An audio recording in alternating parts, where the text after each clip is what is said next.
while either officially or non-officially, some part of the master plan has been distorted.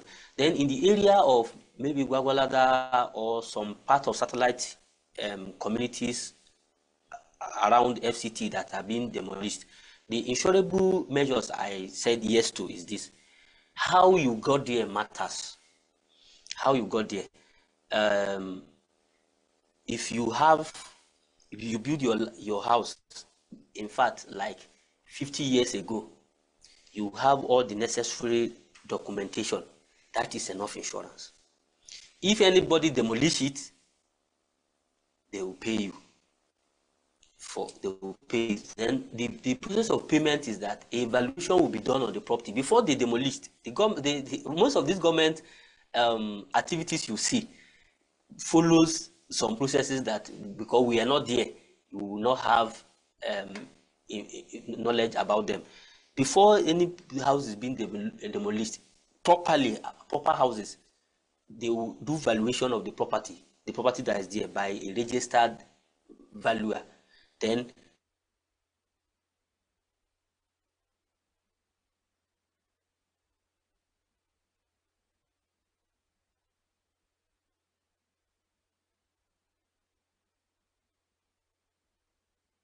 either they bought the land through maybe a third party that they don't even know that the third party is not even the owner of the land. Then to the government now, when they come and show me your paper, you don't have, already you are an illegal occupant. So they have to push you away, and in such cases, they will not give you anything. There is one community that was packed early last year. What is it called? Gishiri. Yeah, that was like on. So if you still go to that place today, you'll still be seeing some houses. Go today. Middle after this conversation, you can go. You will see some of those old houses are still standing there. Then there was the day I passed, and I happened to ask one community person. He said, "These are the people that have paper."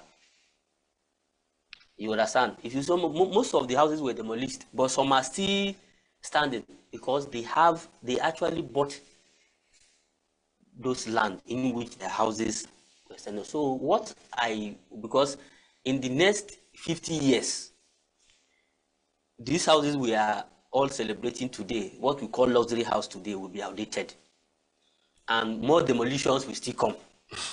Yes, if you go to Usetu now, you see almost all Usetu, they are almost demolished. It's not even government that is demolishing it. It's the people that own the houses that are demolishing them. Most places in Metama, the houses you see there are not the houses that are there before. True. Because they are outdated. They are not meeting with the standard of that location. In the next 50 years, so as far as this place still remains the federal capital territory, we will still demolish again because the houses will be outdated. Then what everybody need to do is that you need to have necessary documentation for any property you are acquiring or you are going into. Once they said, don't have any fear, this land has been for our forefather, great-grandfather, that doesn't speak in any court of law or any legal committee. What will stand, what will speak for you are recognized documents for ownership. And if you don't have them, that means you are not the owner of the property, you are an illegal occupant. And when the real owner come, either you miss peacefully or they will force you out.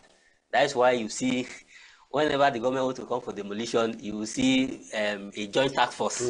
so that if you want to give them any resistance, they can force you out of it.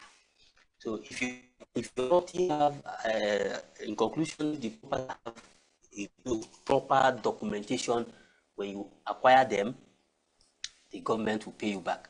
And if you go back to the history of how FCT was acquired by the indigenes government in the FCT, so most settlements were built for them. Yes, they were built. Most settlements were built for them to show that when government take from you, they will give you back. So it's documentation. If anyone that they are kicked out of their houses without any form of relief, I believe they might have documentation issues. Interesting. So let's look at the issue of the agents themselves. Now, it is believed in Abuja that we have more illegitimate agents than the legitimate ones. Now, because of the issue of fraud in the housing sector, a lot of persons have been defrauded. I can say that for free. That even reports that we have and our research that we've done, like quite a lot of people that have been victims of fraudulent housing frauds in Abuja, real estate frauds. And how can one be able to safeguard his property and ensure that he did not enter into any form of fraudulent activities at this time, especially in the hands of housing agents? Okay, thank you. Issue of corruption or illegal practices in the housing sector is something that is very high and is increasing every day. So one of the things that I believe is causing it is that, most of us would like to take corners, especially I'm talking of even from the people that are buying houses or buying properties, to take cutting corners in such a way that you want to buy something of 10 million, 20 million, 30 million, but you don't want to pay maybe a lawyer 100,000, 200,000. You don't want to go to a registered real estate firm, real estate brokerage firm, for them to help you in acquisition process. Then you are already, you don't have the adequate knowledge of what you want to buy, and you are exposing yourself. It's just like me. I want to fight a warrior. You look at my body, will I be able to? I don't have the training of how to fight. You might have a heart of fighting. I may have the heart of fighting. I may have the heart to fight, but I don't have the knowledge and the skills. Okay. So what will happen? The warrior will just say, see this Selenge, just turn me around and finish me. So for me to fight you, that means I need to go and look for another warrior that will be able to challenge you. That is that process, cutting processes are what is making a lot of people being victims of all these fraudulent agents and the like. We still have some agents that are diligent in their activities, but what makes you cutting corners, like now, if you want to buy property, advisably, the first person you have to meet is, number one, you contact a property lawyer. We have lawyers that their specialization is on properties.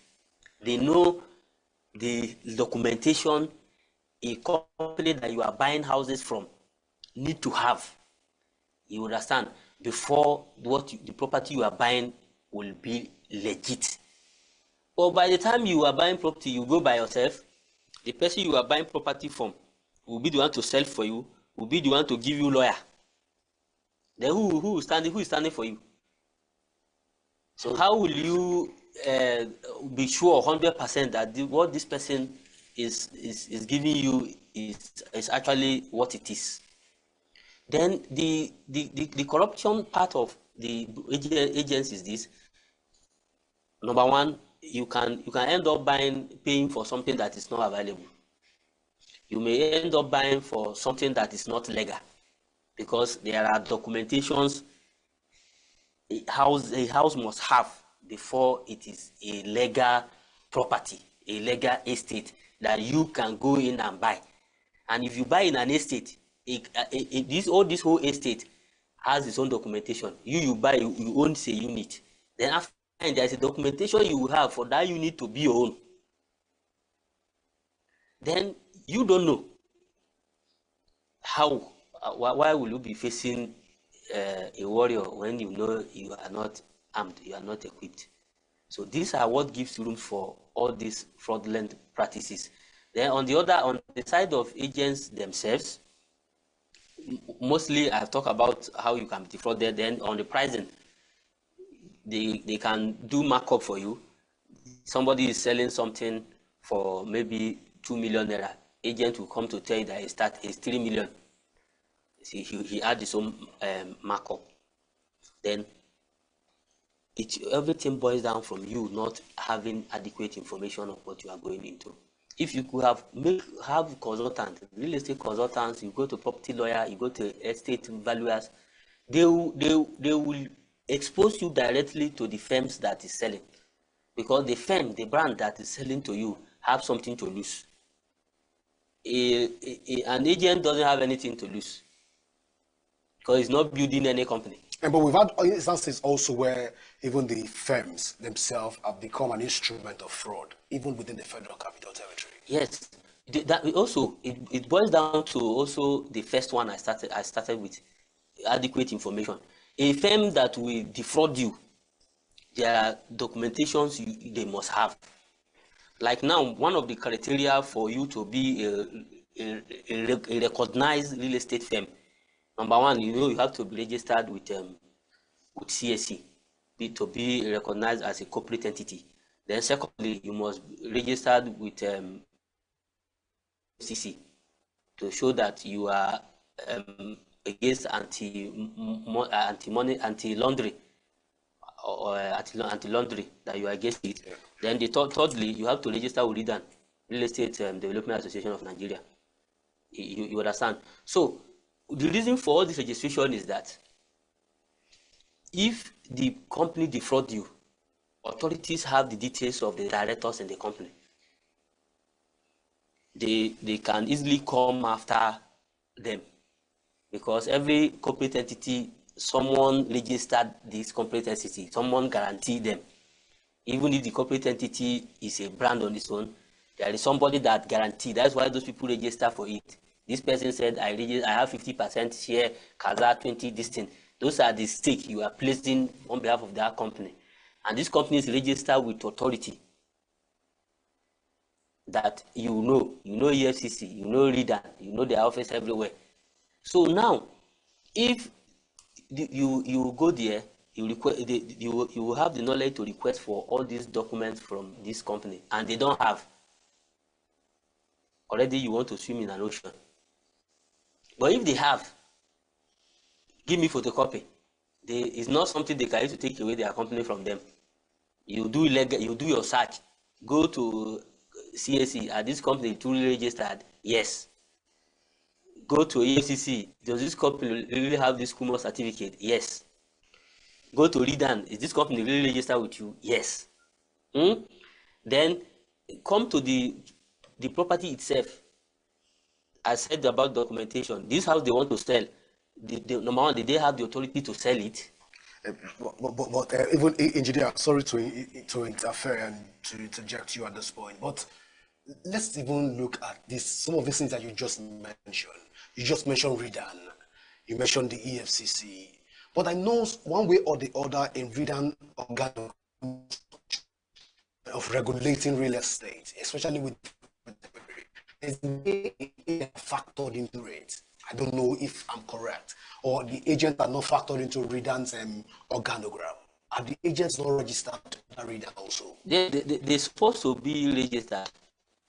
As I said, even you now, if you are looking for a house, the agent that will look for house for you will not even ask, are you registered? The one I'm asking is if the agents are registered under RIDAN, or they're part of the organogram of RIDAN, how come we're not having the conversation of sanctions and other measures meted on the agents that have defrauded people, especially within the Federal Capital Territory? Thank you very much.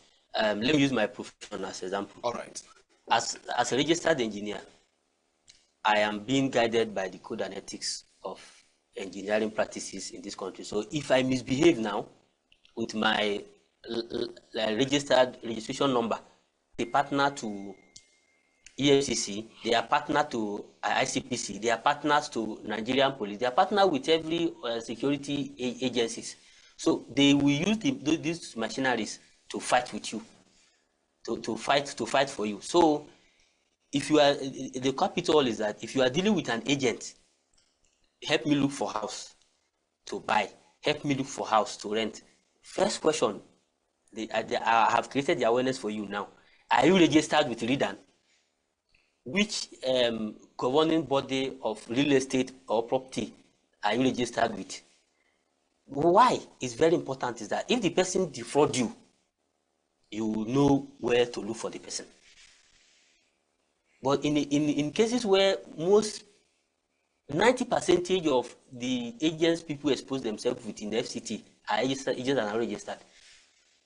The ones that are registered that knows that they are being guided by ethics and principle, they will not try. But Engineer Unisa, shouldn't this conversation be that if anybody get defrauded by an agent out there, Redan should be sanctioned, then the Redan to be saddled with that responsibility of ensuring that every agent that is discharging it, whether this duty legally or illegally, they should at least be registered, because we've never seen those sanctions happen in the Federal Capital Territory. Should we not at this point be having conversation around sanctioning Redan instead? Do you know the conversation we're supposed to have? Okay. Not about sanctioning Redan.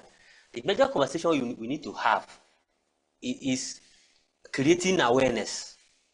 Which is the function of Redan. Which is the function. If Redan is not creating that awareness, it is the regularity of Redan, and we should be sanctioning Redan because it's a regulatory body. Okay. No, they are not regulated. They are an association. Okay, association that regulates. Association mandated to regulate.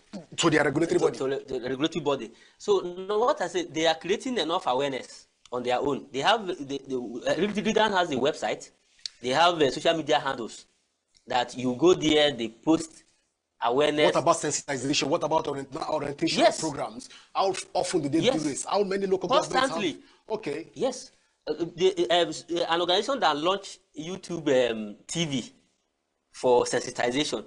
They come with programs for sensitization. So this there. The problem is that the awareness, all of us need to key in and make this awareness so that everybody will know. If you go on the street program, I'm challenging you. Ask people how did you get your house? The agent what's the name of your agent? Is he registered? You will be hearing yes, no, I don't know. Yes, no, I don't know. You understand?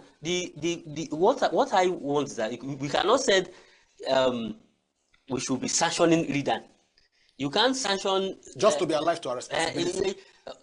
Can you sanction Korean because of my irregularities? Perhaps. No. What you do is that you report me to Korean.